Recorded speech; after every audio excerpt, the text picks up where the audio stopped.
Hi, y'all. Welcome to Spirit Mail. I'm Cheryl, and this is Daily Mail episode 65. Guess what? I was born in 65. So, cool little synchronicity. Bound to happen sooner or later, right? Tonight we're going to talk about parenting. Last night on the live stream, which I absolutely had a blast. Thank you guys for the engagement on that live stream. One of the questions I did not get to that I wanted to address this way is how do I raise my children now? I've raised them in church. My oldest is 14, and now I've flipped to spirituality. I even read cards. What do? I don't want to confuse them.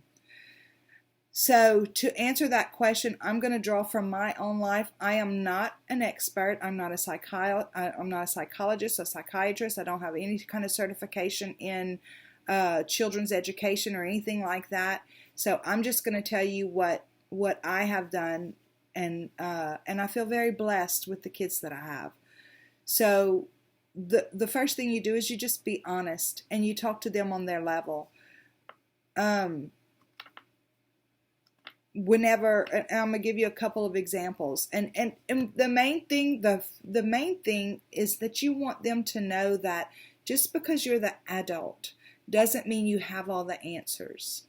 And sometimes, the answer might have to be, I don't know the answer to that question, but let's see if we can find out and make it a project together. But as far as what to tell them about this journey, tell them that this is a journey, that you were raised your whole life thinking one thing, and then you had some kind of an experience and it was God or whatever your story is, but tell them on a level that they'll understand. Whenever my mother was dying, she wanted to come home to my house to die.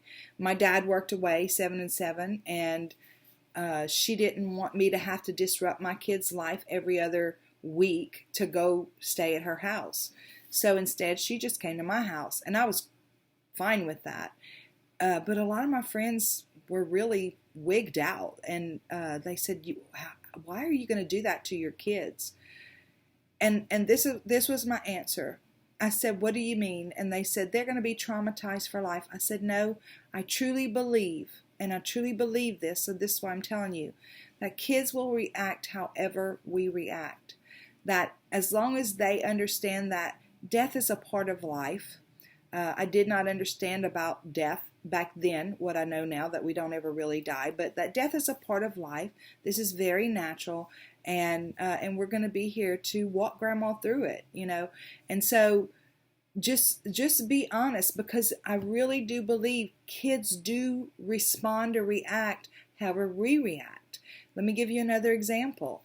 A kid is riding the bike, right? And they fall off of it. And whenever they fall off of it, they wince or whatever, and they look up. And if we go, "Oh, poor thing," they're going to start bawling. They're going to bawl and bawl and bawl, and we're going to have to go and console them, and everybody's going to be upset. But if they fall and they wince a little bit, and as a parent they're not really hurt, if you just say, "Uh-oh, get up, let's do it again. That was a good trick," they'll get up and do it again. They're going to respond. That they look to us to find out if this is a big bad thing or if this is okay. And however we react is how they're going to react. So with this particular question, how do I do this now? Just walk them through your journey. Talk to them on a level that they can understand, and let them ask questions and be willing to say, "You know what? I don't know." Being an adult doesn't mean that we're perfect, and being an adult doesn't mean that we have all the answers. We're always learning and we're always growing. That's what we're here for, even when we're adults. So that would be my suggestion for that particular question. And again, I'm not a child psychologist. I'm not a psychologist at all. I'm not a guru, spiritual, or any other way. I'm just a ex-wife, a mom, a sister, a daughter, and a tarot reader. So, but yeah, so just be honest. Okay, so God guides, angels, and don't make a big deal out of it, because you know what? If you feel like it's a big deal, then they're going to feel like it's a big deal. So, and if you feel like it's going to be traumatic, they're going to feel like it's traumatic. God guides, angels, archangels, Holy Spirit, thank you so much for our friends in the Daily Mail community. Show us, please, what is the PS that goes with this message? What could I have said better, or what did I forget to say? I thank you for clear and concise messages. Thank you for love, light, and prosperity. And I thank you for clarification, confirmation, and validation. Please show us the PS. Okay, guys. PS on parenting. We don't know all the answers. No, we don't. But, and it's okay for us to tell them that. It's okay for us to tell them, sometimes I'm scared to even be your mom. I remember I used to laugh and sometimes say, I'm just glad I was able to keep you alive, But this is Spirit reminding us that we don't know all the answers, and that if we take that step and show Spirit our intention, they're going to light the way for the next step and the next step after that. That's what they do when we're walking into the darkness, right? At night it's dark. We can't see every step to the end, but Spirit hangs a moon out there. And while we can't see every step to the end, we have enough light to keep moving forward. And that's what Spirit's saying. Take that first step, move forward, and let us engage you with the conversation that's going to be appropriate for them. But be honest in the process. Okay, and they're bringing to my attention, in addition to being honest, make sure that they're going to mirror whatever your reaction is. So if you go into it and say, the church lied to me all these years, or whatever, if you have anger where that's concerned, try to tone that back, because you don't want to put your issues into their little hearts. That's something that is needing to be cleared up with you. Whenever I worked at this huge, massive dealership in the training class, one of the things that the owner said, the owner of the dealership, if I catch you on the lot talking bad about the competition, you will be fired.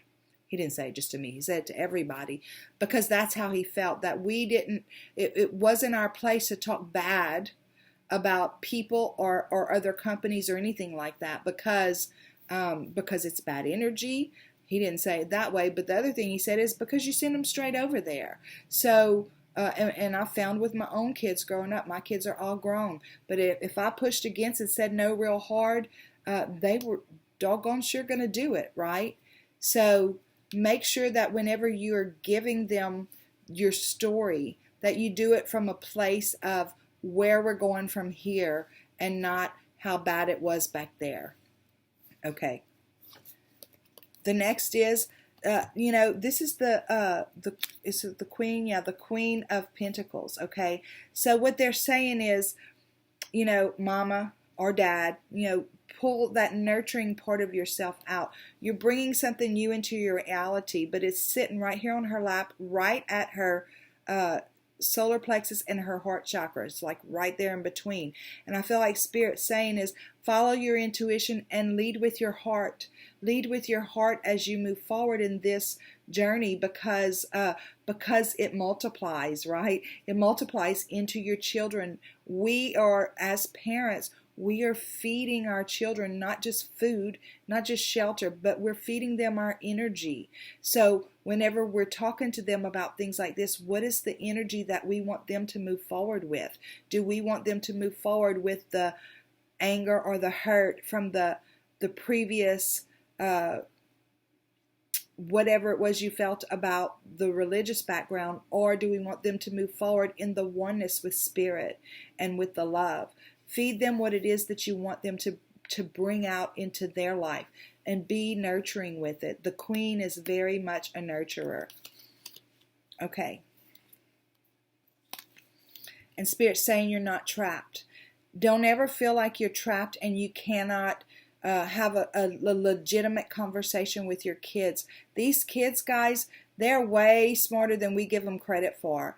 And we're here to protect them from physical harm and stuff like that, but sometimes we get overprotective with our conversations. For instance, this, I don't want to confuse them. Believe me, you have a conversation with them, you open up that dialogue, and they're going to, and give them the permission and encourage them to come back and ask you questions anytime. You're not trapped.